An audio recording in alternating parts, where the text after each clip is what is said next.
Assalamualaikum warahmatullahi wabarakatuh. Marilah perkuliahan kali ini kita awali bersama-sama dengan membaca basmalah. Bismillahirrahmanirrahim. Pada pertemuan kali ini kita akan mendiskusikan tentang urgensi pendidikan di dalam Islam. Kajian yang akan kita bahas yang pertama adalah mengenai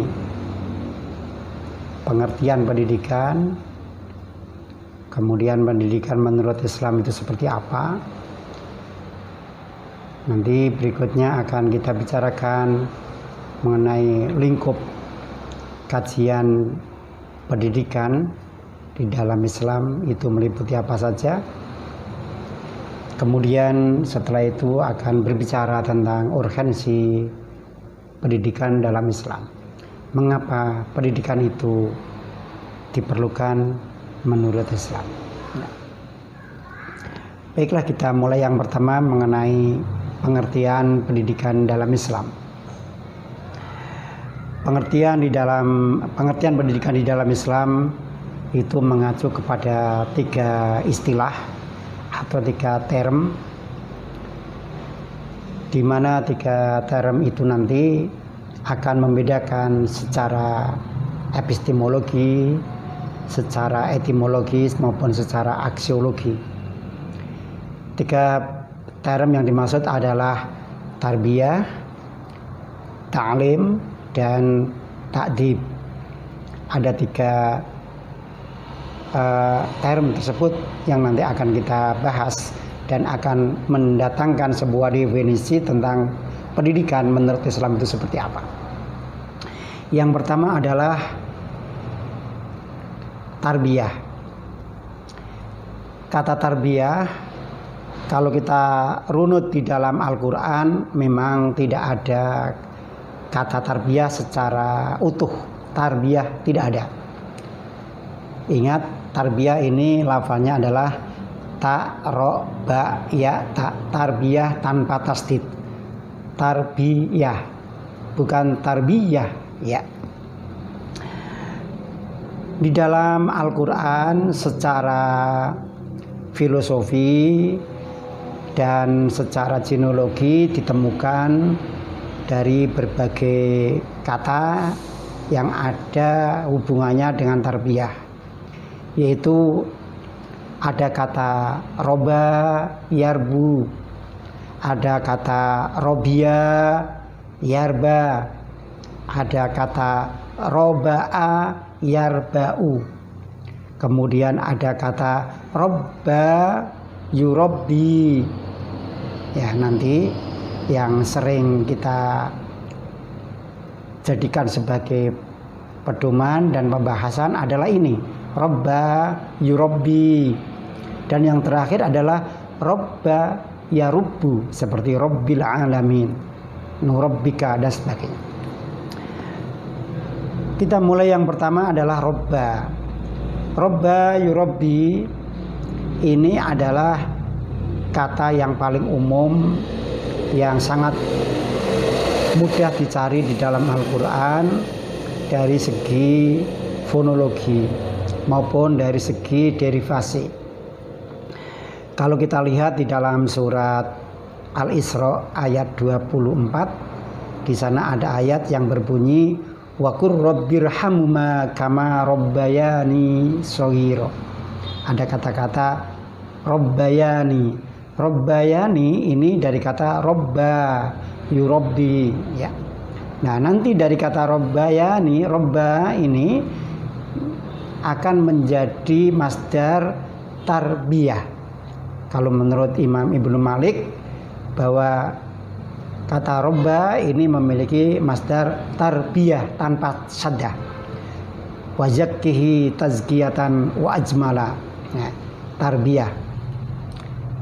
Kemudian yang kedua, kata tarbiyah ini atau kata robba ini memiliki fi'il mudhari' yurabbi. Robba yurabbi.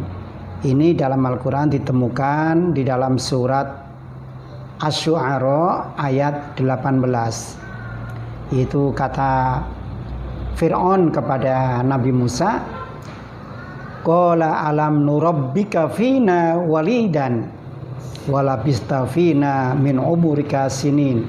Jadi kata-kata alam nurabbika asalnya adalah nurabbi, ya, nurabbi. Jadi nurabbika sebab ada alam, itu huruf jar. Nah, sudah dua kata yang kita temukan di dalam Al-Quran tentang tarbiyah yang berasal dari kata robba yurabbi. Kedua-duanya memiliki makna sama, baik itu makna secara umum yaitu pengasuhan, pembimbingan, atau pembinaan, atau juga perawatan dan sebagainya, yang semuanya itu merupakan indikator dari pendidikan, yaitu tarbiyah. Nah, dari kata itu maka Badan Pendidikan Dunia ini justru menggunakan term tarbiyah ini sebagai term yang paling umum untuk mewakili kata pendidikan atau makna pendidikan. Maka ada beberapa istilah yang muncul seperti tarbiyatul aulad, ya, tarbiyatul aulad atau child education, kemudian at-tarbiyah al-islamiyah, Islamic education, yaitu prodi di kita itu. Kemudian ada muhasabah tarbawiyah, educational accountability. Kemudian ahdaf tarbawiyah atau educational objectives. Kemudian agrod tarbawiyah, educational goals. Kemudian ada tajdid tarbawi, educational innovation. Kemudian muassasah tarbawiyah, educational institution. Kemudian kudoya tarbawiyah, educational issues. Kemudian falsafah tarbawiyah atau educational filosofi, dan seterusnya. Ini cukup banyak istilah-istilah yang digunakan dari kata robba yurabbi tarbiyah. Kemudian yang kedua adalah kata roba'a. Kata roba'a ini kalau ditasrif menjadi roba'a yarba'u, roba hamzah, roba'a yarba'u, seperti qoro'a yaqro'u. Nah, kata-kata ini kalau kita lihat dari segi maknanya, ini adalah dekat dengan makna pendidikan atau tarbiyah. Maknanya cukup banyak. Misalnya kalau kita lihat di dalam Lisanul Arab karya Ibnu Mandur, di sana cukup banyak maknanya. Yang pertama adalah menunjukkan sikap simpati dan empati. Nah, ini berarti juga merupakan makna pendidikan. Misalnya ada kata roba rojulun al qauma robban, berarti kata roba rojulun di sini maknanya adalah empati atau memberikan simpati atau perhatian kepada yang lain. Kemudian yang kedua mengawasi dan memperhatikan, jadi bermakna roqiba. Nah, memang di dalam pendidikan tugas guru diantaranya adalah mengawasi dan memperhatikan. Kemudian menjaga, merawati, melindungi, hafidho. Ya, kalau kita kembali kepada ayat, salah satu sifat Allah ini adalah hafid dan hafid, ada dua. Hafid dan hafid ada dua, ya. Kemudian ini kata tarbiyah atau roba'ah yang bermakna tarbiyah dari segi makna menjaga dan merawat ini pernah digunakan oleh seorang seorang sahabat dalam sebuah hadis. Misalnya ada hadis yang berbunyi, ya Bani Abdi Manaf inni nadhirun innama mathali wa mathalukum kamathali rajulin ro'al aduwa fadhaba bi, nah ini kata-katanya, fadhaba bi riba, yang itu fadhaba bi riba alihi, atau fadhaba, maknanya fadhaba di sini adalah yarba'u ahlau. Jadi ada kata-kata yarba'u ahlau. Yarba'u di sini maknanya adalah menjaga, merawat, melindungi dan sebagainya. Kemudian berikutnya maknanya adalah naik dan memanjat atau so'ida. Karena kata roba'a yarba'u ini dalam Al-Quran juga dimungkinkan memiliki masdar robwah. Robah ini maknanya adalah tempat yang tinggi, ya, yang tinggi. Kemudian maknanya lagi adalah membimbing, menuntun, mengarahkan, atau asyrofa. Jadi orangnya nama orang yang melakukan tarbiyah bisa disebut sebagai musyrif. Maka pembimbing dalam bahasa Arab ini juga bermakna musyrif.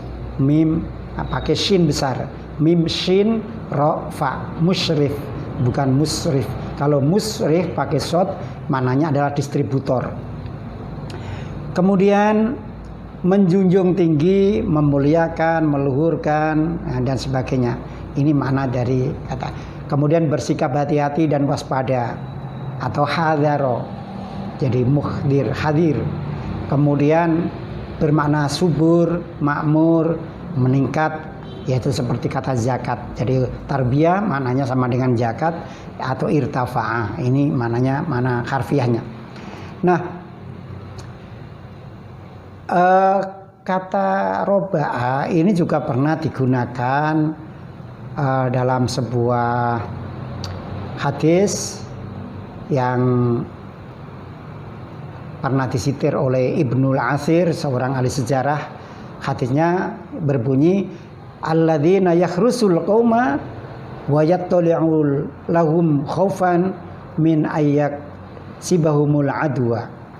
Nah, jadi makna tarbiyah adalah kalau dikatakan sebagai murabbi atau sebagai kata seorang pembimbing atau robiah atau musyrif, ini maknanya adalah alladzi yakhrusul qauma wa yattali'u lahum khaufan. Jadi selalu mengangkat derajat atau memperhatikan yang dibimbingnya. Nah, makna lainnya adalah meninggikan. Meninggikan itu maksudnya adalah menghargai. Seperti kata-kata robatul mar'ata. Robatu ini artinya ya menghargai, atau empati gitu. Nah, dari situlah maka kata roba'a sangat dimungkinkan memiliki makna tarbiyah atau pendidikan di dalam Islam. Nah, kalau kita lihat dalam Al-Quran, ini ada ayat 5 surat Al-Hajj dan surat Fussilat ayat 39. Ini di sana mencantumkan kata robaat, nanti bisa dicek di sana. Jadi term tarbiyah yang berasal dari robaat ini sangat dimungkinkan serumpun dengan kata tarbiyah yang memiliki makna pendidikan. Nomor 3 adalah roba pakai alif. Ini bahasa tasrifnya adalah roba yarbu. Ini juga memiliki makna yang mirip dengan tarbiyah. Kalau menurut Ibnu Mangdur, bahwa roba ini maknanya ya sama dengan tadi roba'a tadi, yaitu menjaga, merawat, melestarikan, atau kalau dengan anak-anak juga membimbing dan sebagainya. Nah, ini bisa kita dapati di dalam ayat, misalnya surat Ar-Rum ayat 39. Surat Ar-Rum ayat 39, di sana ada kata-kata riba. Jadi bentuk masdarnya riba, kemudian yarbu gitu. Wa ma ataitum mir ribal liyarbua. Ada kata-kata ya riba, ada kata-kata yarbua. Ini dari kata-kata roba. Kemudian fala yarbu indallah. Nah, pada ayat berikutnya ada kata-kata min zakatin. Nah, jadi roba, yarbu, riba, zakat ini sebenarnya mana dasarnya adalah searti, yaitu dengan kata tarbiyah, meningkatkan, membimbing, menjaga dan sebagainya. Kemudian di dalam surat Fussilat ayat 9, ayat 39 maksud saya, ini berbunyi watarol hamidatan. Nah, di belakang ada kata-kata ihtahzat warobat. Nah, kata-kata warobat ini berasal dari kata roba'a dan sebagainya. Ini asal usulnya. Jadi sesuai dengan perspektif mufasir, sehingga kata robat dalam ayat 5 surat Ahzab ini sangat dimungkinkan dari kata roba atau juga dari kata robaat atau roba'a yang tadi di atas. Kemudian di dalam surat Ar-Rum ayat 39 ini juga ada ayat wa atainahuma ila rabwatin, kata-kata rabwatin dzati qarari wa ma'in. Ada kata robah. Robah ini berasal dari kata roba'a tadi ya. Kemudian kata tarbiyah ini juga bisa bermakna menyuburkan. Kata tarbiyah yang nomor 2 bisa mana menyuburkan, sebagaimana yang tersebut dalam surat Al-Baqarah ayat 276. Ini ada kata-kata yamhaqullahu riba wa yurbis shadaqat. Dari kata riba dan yurbi ini memiliki makna sama, yaitu menyuburkan, meningkatkan, menggandakan dan sebagainya. Nah, dari ayat-ayat tadi menunjukkan bahwa kata roba'a, robi'a, roba ini memiliki rumpun kata atau memiliki kedekatan dengan kata tarbiyah. Yang keempat adalah robiyah. Ya, robiyah. Kalau tadi roba, kemudian roba'a, sekarang robiyah, roba'ya. Kata robiyah ini juga demikian. Kalau kita lihat di dalam Al-Quran, ya jadinya nanti seperti kata riba, kata robuah, ini memiliki kedekatan-kedekatan itu. Sehingga kalau kita cari maknanya, ya memang sama dengan kata tarbiyah. Kemudian yang kelima yaitu kata robba. Robba dengan seddah, seperti robbil alamin itu. Nah, kata robba ini merupakan bentuk masdar yang memang berbeda dengan yang 4 tadi. Kalau 4 tadi ada huruf matnya di bagian akhir, tetapi di sini tidak ada. Jadi kalau secara umum kata robba ini dimaknani sebagai Tuhan atau Tuan, yaitu pemilik Rabbil Alamin, yaitu pemilik alam atau Tuhan yang menguasai alam semesta ini. Robban Nas, ya. Kemudian ada Rabbil Masyriqi wal Maghrib dan sebagainya, ini Tuhan. Tetapi di dalam beberapa ayat nampaknya kata Rob ini akhirnya bisa bermakna lain, bukan hanya Tuhan Allah, tetapi juga menunjukkan pemilik atau pembimbing atau Tuhan atau ya yang berkonotasi pada manusia. Nah, oleh karena itu kalau kita lihat di dalam surat Yusuf ayat 42 ada kata-kata dzikra rabbihi. Dzikra rabbihi di sini adalah rabbihi bukan Allah, tetapi rabbihi di sini adalah Tuhan atau pembimbing atau yang mungkin mengarah kepada guru, pendidik dan sebagainya. Nah, kemudian kata Rob ini kalau digabung dengan lafal yang lain itu bisa menunjukkan pada nama Allah atau menunjukkan pada zat Allah, tapi juga bisa menunjukkan pada yang lain. Ya. Nanti bisa dilihat di dalam beberapa contoh ini. Kalau kita lihat di dalam sebuah hadis, ada hadis Nabi yang berbunyi min asyratis saati antalidal amatu rabbaha. Antalidal amatu rabbaha. Salah satu tanda-tanda hari kiamat adalah jika ada seorang budak hamba saya yang telah melahirkan tuannya. Jadi anaknya itu nanti akan menjadi tuannya karena memang itu anaknya tuannya sendiri. Ya, karena dia mungkin dinikah oleh tuannya atau memang itu dizinai oleh tuannya, maka anaknya ini akan statusnya tetap menjadi tuannya. Robba di sini maknanya adalah tuan, bukan Tuhan, ya. Nah, kalau kita memperhatikan beberapa pengertian yang diberikan oleh para ahli tafsir, maka sebenarnya kata Robbil Alamin atau Rob yang lain itu makna aslinya adalah tarbiyah. Ar-Raghib misalnya memberikan penjelasan bahwa Ar-Rabbu fil asli at-tarbiyah. Jadi makna dasar Ar-Rabbu adalah tarbiyah. Kemudian menurut Ibnul Athir juga begitu, Ar-Rabbu bimakna tarbiyah. Jadi Ar-Rabb ini maknanya adalah tarbiyah. Jadi oleh karena itu kalau kita memperhatikan surat Al-Fatihah ayat 2, Alhamdulillahi Rabbil Alamin, ini bisa bermakna tarbiyatul alamin, bahwa Allah ini mendidik atau memberikan pendidikan, memberikan bimbingan, perawatan, penjagaan terhadap alam semesta ini.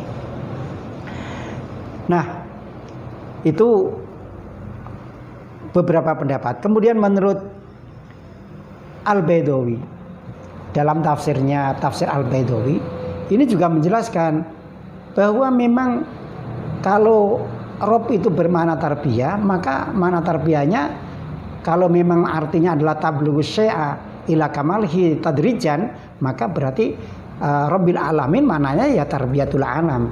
Nah begitu. Nah ini dari beberapa pengertian tentang tarbiyah. Nah, dalam Al-Quran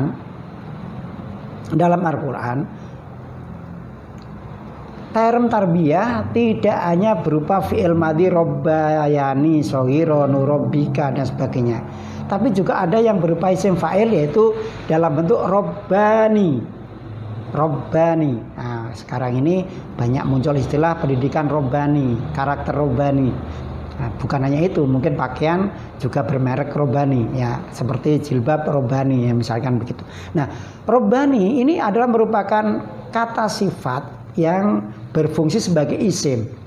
Nah, kalau kita lihat di dalam Al-Quran, ini ada surat Al-Ma'idah ayat 44 dan surat Ali Imran ayat 79.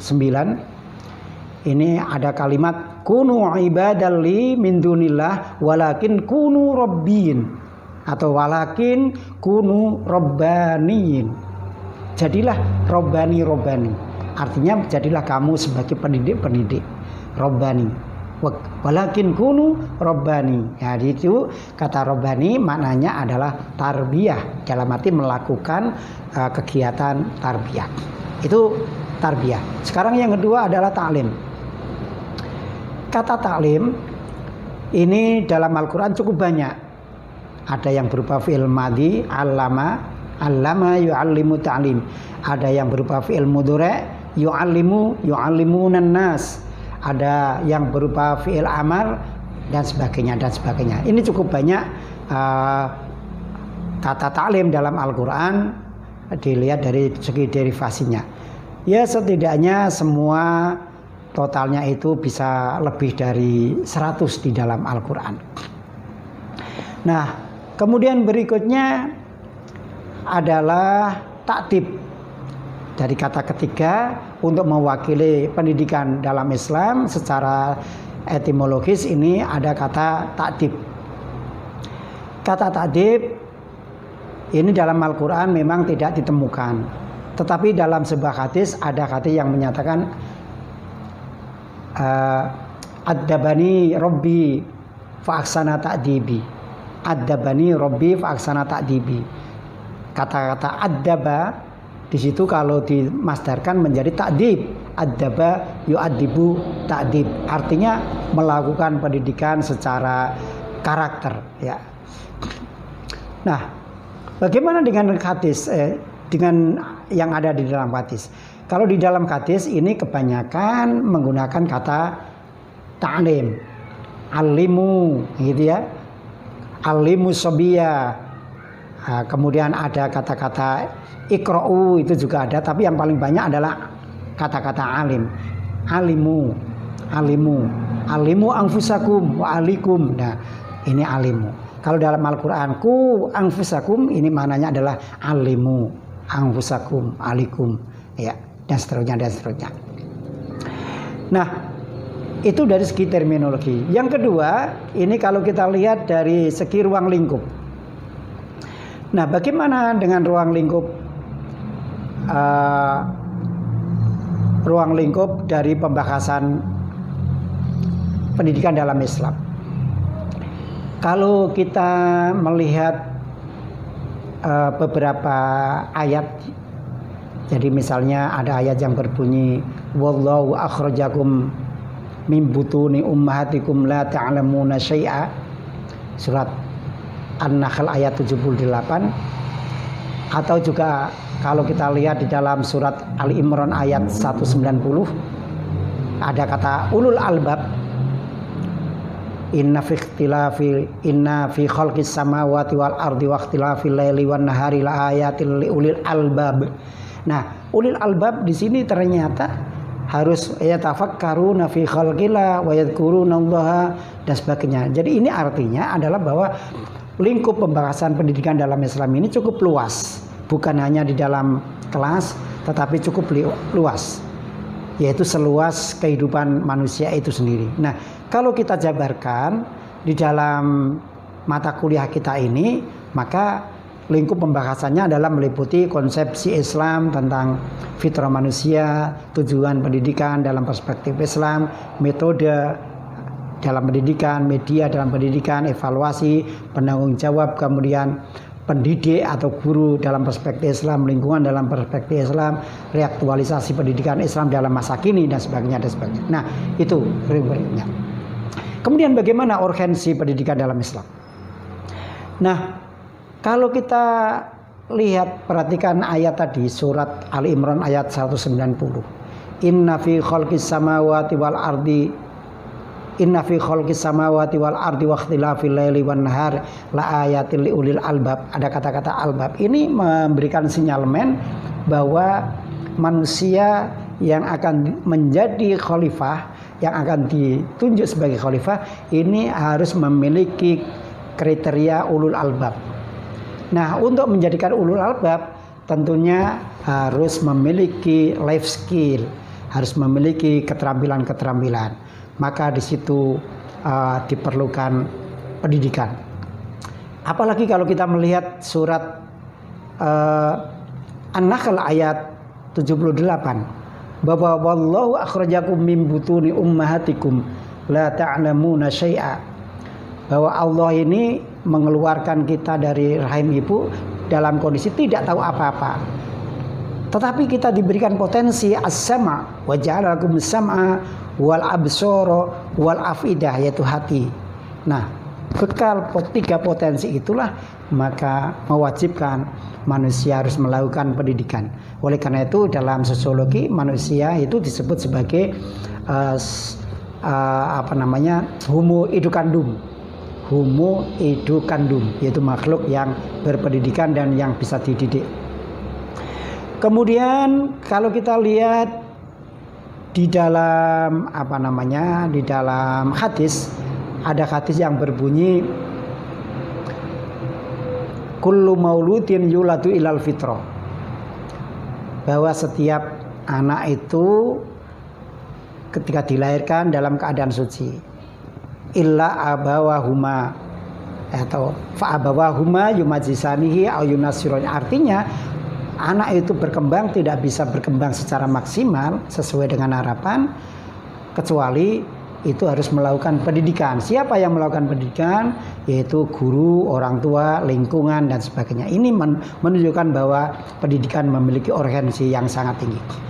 Dalam surat Al-Isra ayat 36 juga dikatakan wala taqfu ma laisa laka bihi ilm. Pokoknya kalau kamu dalam menghadapi sesuatu tidak mengerti, jangan lakukan. Ini artinya adalah menuntut manusia agar memiliki pengetahuan, memiliki life skill, memiliki ilmu yang harus dilakukan. Itu artinya adalah bahwa pendidikan sangat penting. Nah, itu beberapa hal yang bisa kita sampaikan untuk kuliah hari ini. Mudah-mudahan bisa bermanfaat dan nanti bisa dikembangkan oleh saudara-saudara melalui diskusi, bisa dikembangkan melalui buku ya, dari Zakia Darujat yang sekarang warnanya merah ya, yang sekarang adalah warnanya merah. Kemudian dari bukunya Dayus, ini juga berjudul IP. Buku ini juga penting untuk dibaca, kemudian bisa dijadikan referensi. Kemudian bukunya Roma Yulis, ya ini bukunya berwarna ini semuanya bisa digunakan. Nah, kemudian nanti saudara-saudara ketika menjawab bisa dikasih referensi dengan baik. Demikian, marilah kita akhiri bersama-sama pertemuan pada kali ini dengan bacaan hamdalah. Alhamdulillahirabbil alamin. Assalamualaikum warahmatullahi wabarakatuh.